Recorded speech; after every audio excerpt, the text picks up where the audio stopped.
Hello and welcome back to CrankyCast. We are continuing on our adventure of Tyranny.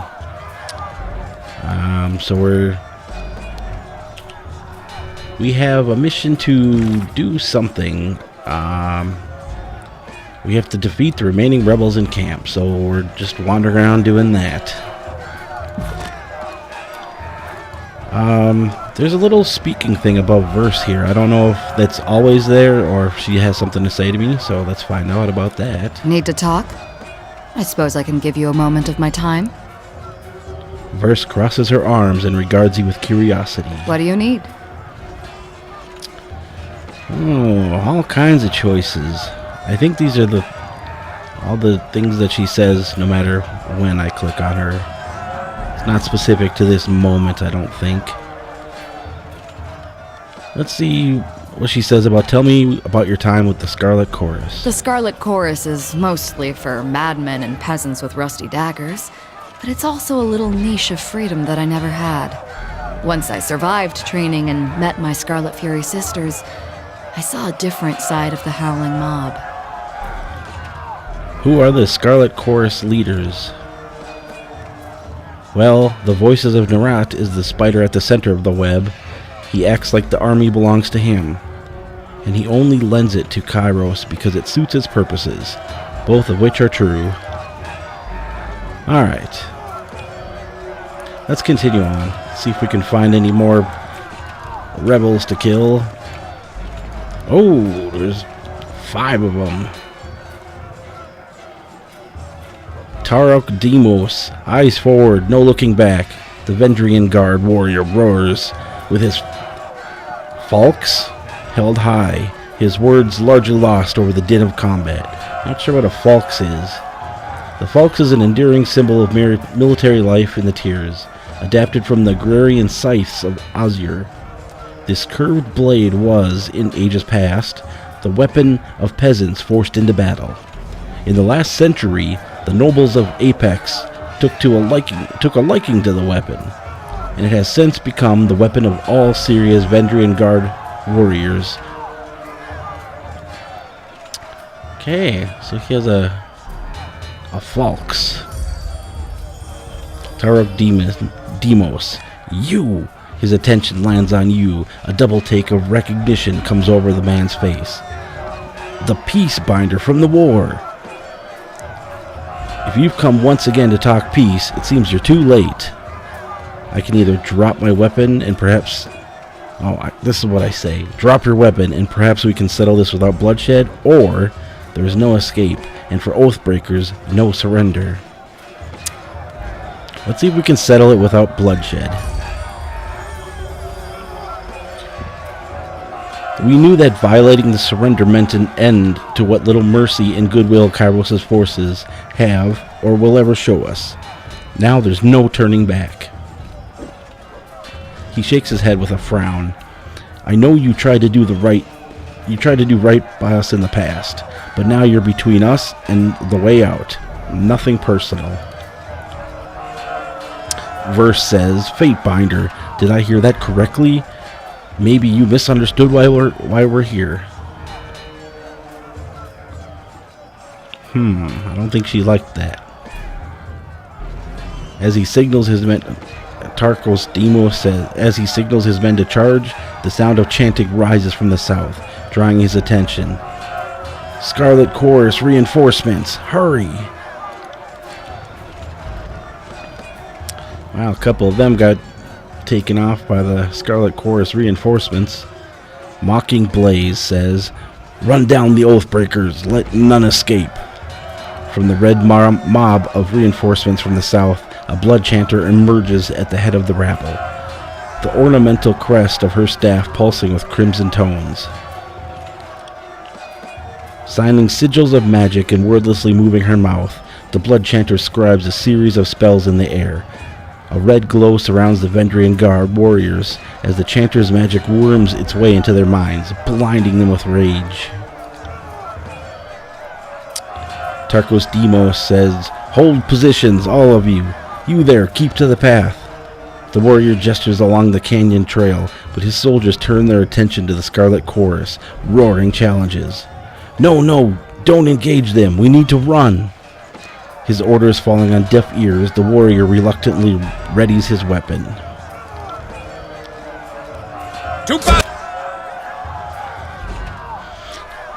Alright, I know about companion combos. Alright, how are we going to do this fight? I think I'm going to go in with a lightning strike on...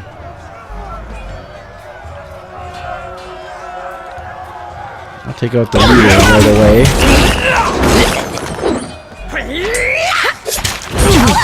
Oh, it didn't seem to work. Maybe if I do a cleave, or no, what's that called again? A sunder. I'll do a sunder on him. Come on.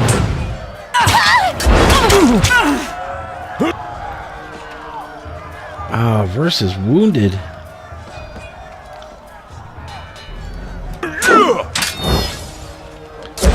Okay, okay. Can she get out of there?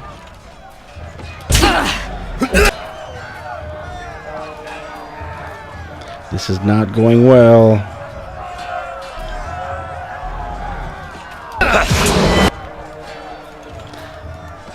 Come on. Oh, got dark all of a sudden.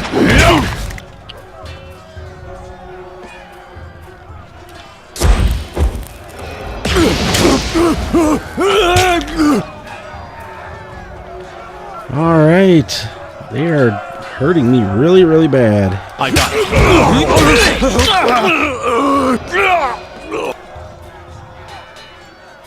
I have a health potion. Let's see if I can drink that. That helped a bit.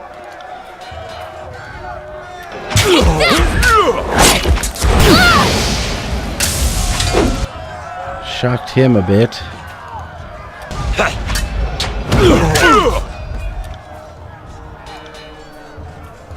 Throw a sunder on that guy. Oh, why are they hurting me so much? Oh my god!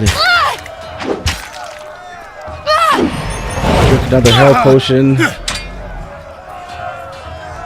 Come on, hit him, hit him! Alright, let's set this guy on fire.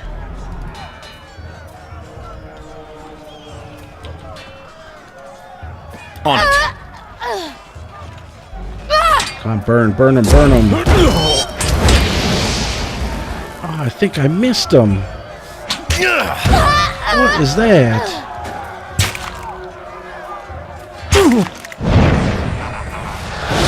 This is not going well at all.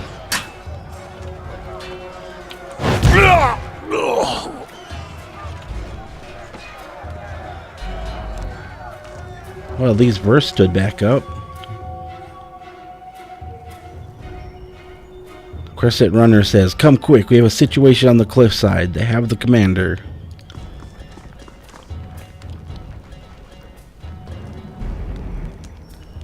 So is she wounded then? No, that's her stance. The Three Whispers. So, let's see. Do they actually take wounds?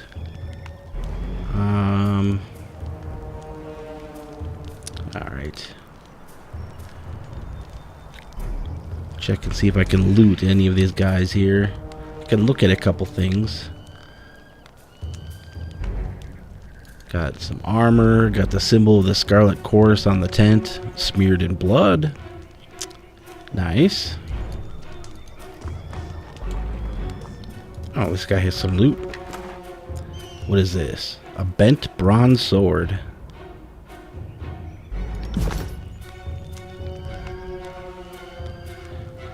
Just do one quick little sweep for loot. And don't see anything.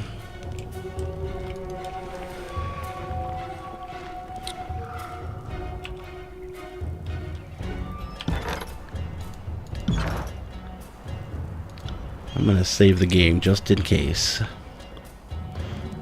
Seems like the quick save is on a different button than normal games. It's usually F5, but I think F5 clicks on the entire team instead in this game. I've got it. It's interesting to know.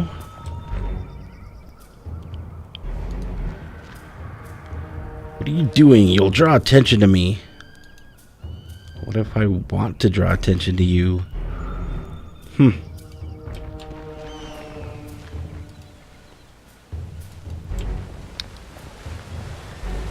Oh, what's this? Palax Tyrell. Stow your weapons, or we'll find out how long a man screams before hitting the ravine down below. Cornered between a precipice drop and a band of angry soldiers, the Oathbreaker warrior holds a disfavored officer at knife point. Drostis says, "Skewer him. Worry not for me. Graven ash will protect." The disfavored officer winces, blood seeping from the seams of his bracers and cuirass. Mocking Blaze says, "You heard the man. He plainly invited you to use that little blade of yours. What are you waiting for? Permission from your pimp?" Palax Tyrell. This blade, with a little jerk of the knife, he slices off a clump of Drostis' matted hair. If you're so eager to see your ally dead, just step closer. Alright, now I got some choices. I can tell him to release the prisoner. I can use the conquest mission choice. Tell him that I am honorable and that he should just give me the knife. I think I'm going to try that and see what happens. I'm Kaladin. My name should be known to you, and it should be an honorable one. Please give me the knife. I've gained the wrath of the Scarlet Chorus in the favor of the disfavored.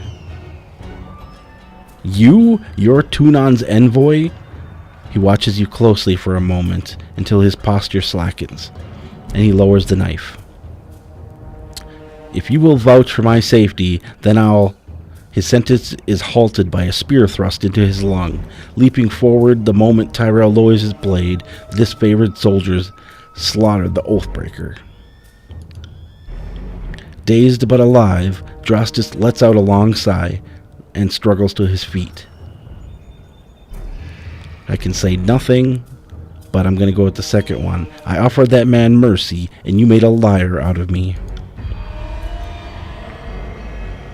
I gain the wrath of the disfavored. Stone Shield says, "But these mongrels require a firm hand. They can't be trusted, and then I say...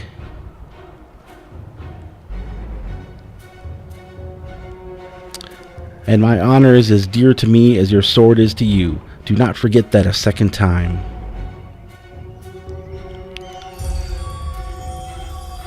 Stone Shield says, "I understand. My apologies. It will not happen again."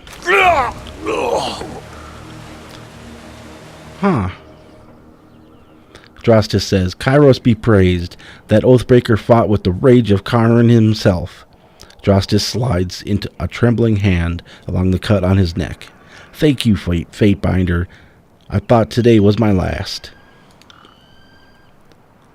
From the look of it, guess they thought if they swarmed the pass, maybe one might make it out. We found a few scraps of parchment on these bodies. Drostis holds out a handful of crumpled parchment for your inspection. A student of letters such as yourself should be able to make sense of these.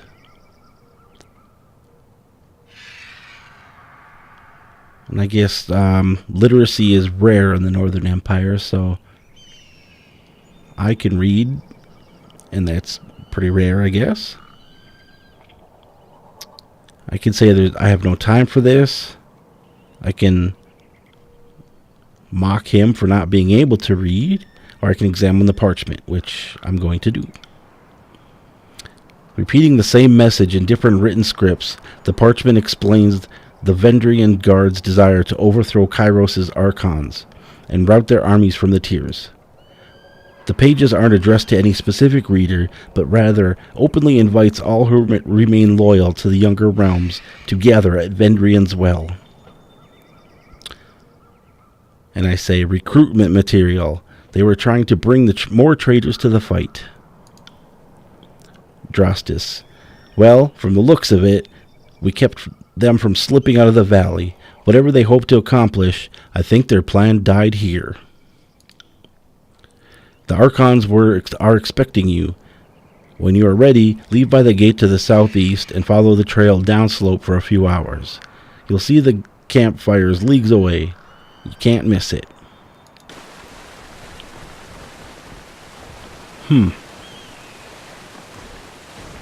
So I tried to...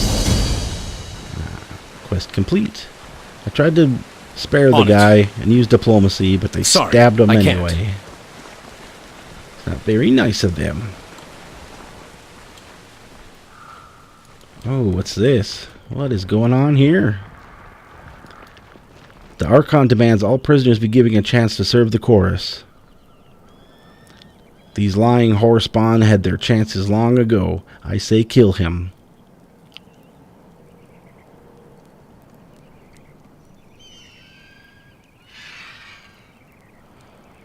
I'm getting really confused on where the stances of these two factions are.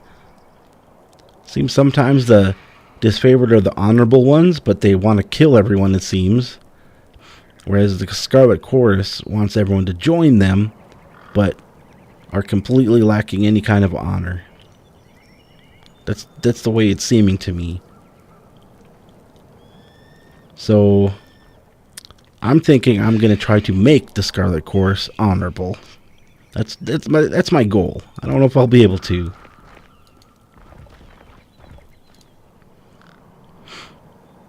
The prisoner says his name's Tarkus Demos. Drastis lets out a long sigh, tapping his gauntleted finger to his temple. Then I don't think this is a complicated matter. He dies. His family's been a driving force in the Vendrian Guard. Killing him should demoralize what's left of the Tarkus clan.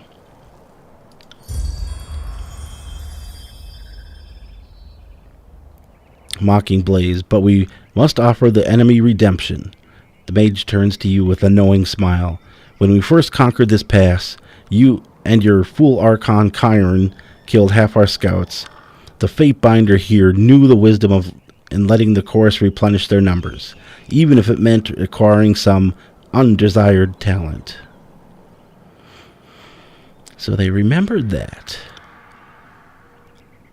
Drastis, we'd let you take prisoners, but you can't control them.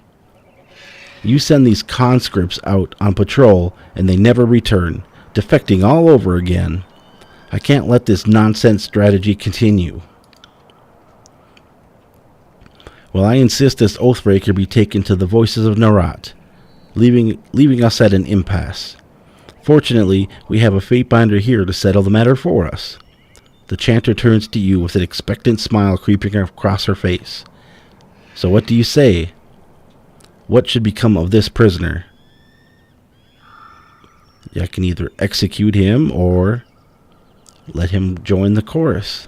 And that's what I'm going to do. The chorus should be allowed its chance to recruit new warriors. Drastis, this sort of nonsense that got us into this mess we're in now. If we keep showing these mongrels mercy, they'll just bite us time and time again. Mocking Blaze, if it will calm your nerves, I assure you this one won't be put on the battlefield. The mage snaps her fingers loudly, gesturing for her gang to listen. Make sure the prisoner is taken straight to the Voices of Narat. Drastis, I won't keep you here any longer, Fatebinder. I know you have important business in the valley. Drastis salutes you, his iron gauntlet wrapping against his breastplate. For the glory of Kairos.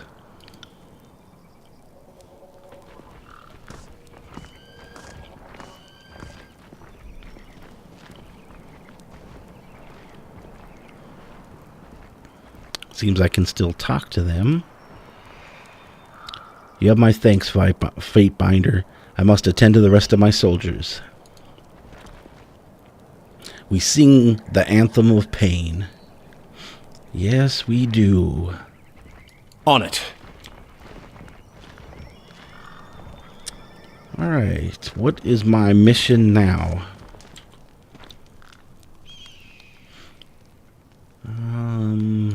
Journal.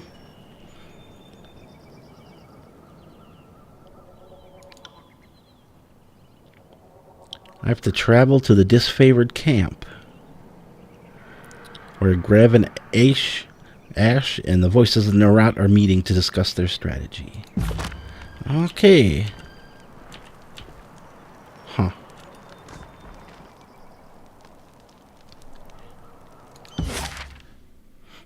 Disfavored camp. 3-hour trip. Now what? How do I go there? Do I just have to walk out? Can't do that. The gate or something?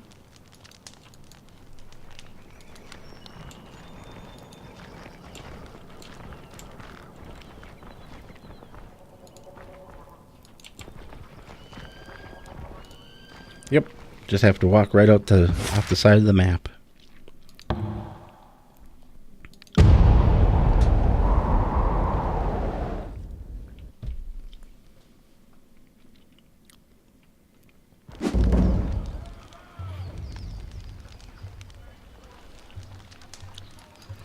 Seems I made it safely.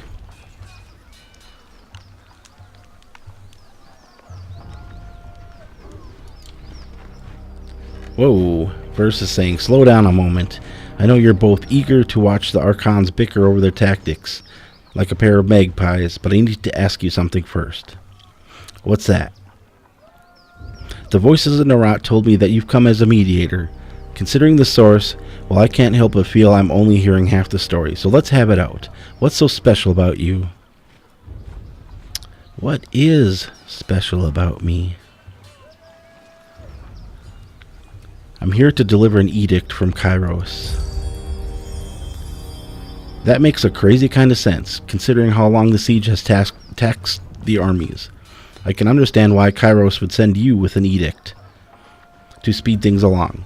Have you read it? Do you know what it says? The Archons must claim Ascension Hall by Kairos' Day of Swords, or all will perish. And I gained some loyalty for telling her that. One more thing for the Archons to fight over. Well, thanks for cluing me in. If Kairos sends any lightning our way, just tell me when to duck.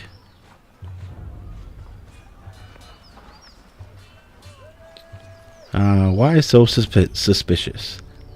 It's just a feeling I got. When the Archons are together, the air gets taut as a bowstring. I can't help but think that no amount of compromise will get them seeing eye to eye. Alright, let's head out. I really ought to be meeting with the Archons. The war tent is just past the center of camp.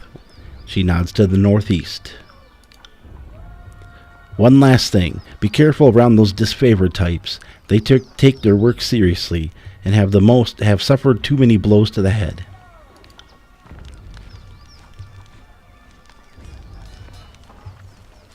Alright, I just noticed that I can talk to this person over here. A Crescent Runner. Hail, Fatebinder. The disfavored scout nods at your approach. Camp's on up ahead. Don't mind us. Just clearing out the rabble. Sterling Hagon says, I still don't understand what I've done to offend.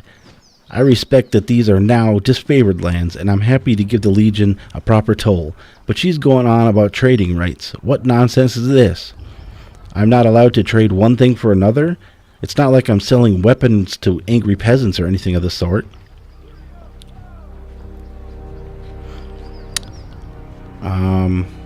I'm going to say the Overlord regulates all trade. If you lack the proper permits, your goods are forfeit. A trade permit?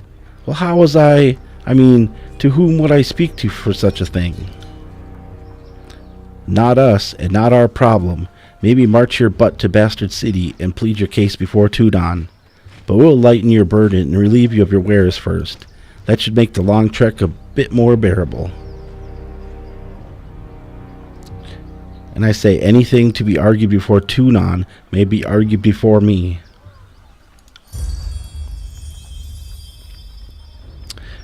Crescent Runner says, what's there to discuss? We should kill this mongrel and... The warrior pauses, placing her hand in front of her mouth. If the Fatebinder wishes to weigh in on the matter, courtesy demands we listen. The soldier clears her throat, looking at you expectantly. This is a disfavored matter, but I know the agents of the court do love to throw their judgments around. Well, Sterling Hagon says, well, you could rob me now and have my supplies today. The merchant grabs a flask from his cart.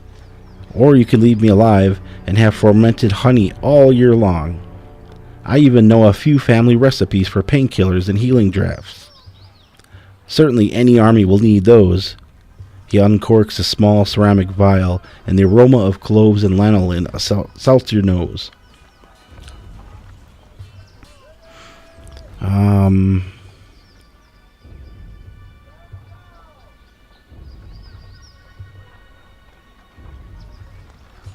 Oh, I get a lore choice. Lord, what a coincidence. Your family recipe for wound paste smells just like the Scarlet Fury's own concoction. Where'd you steal this? I don't. The merchant tenses up, his face flushing red. I don't know what you're getting at.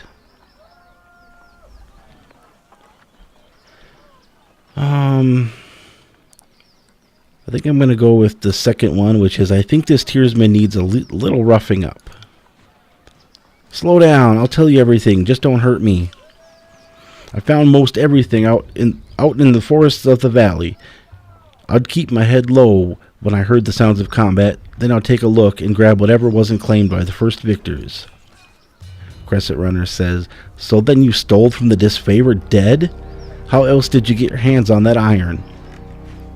The scout points to the merchant's cart. You would come here and sell us our own armaments? Sterling Hagon says, if anything has an owner, I will return it. But this iron would have turned to rust if I left it in the mud of the battlefield.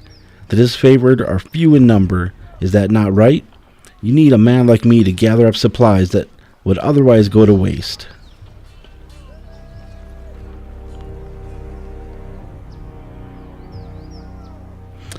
And let's see here.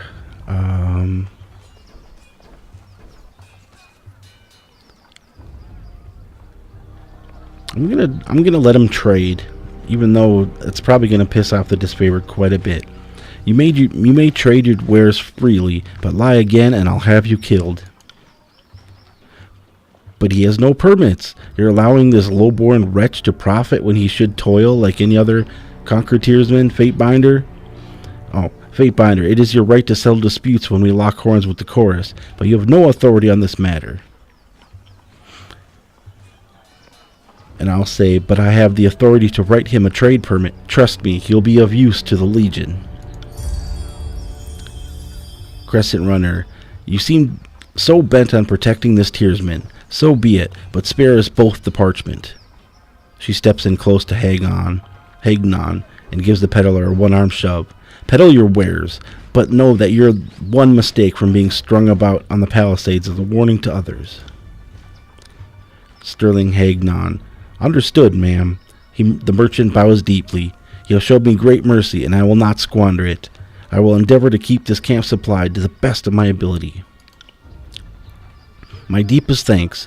I thought I was about to be robbed and left for dead, and here I thought the Disfavored would thank me for trying to bring in fresh provisions. I'll be sure to keep my head down and not make any waves.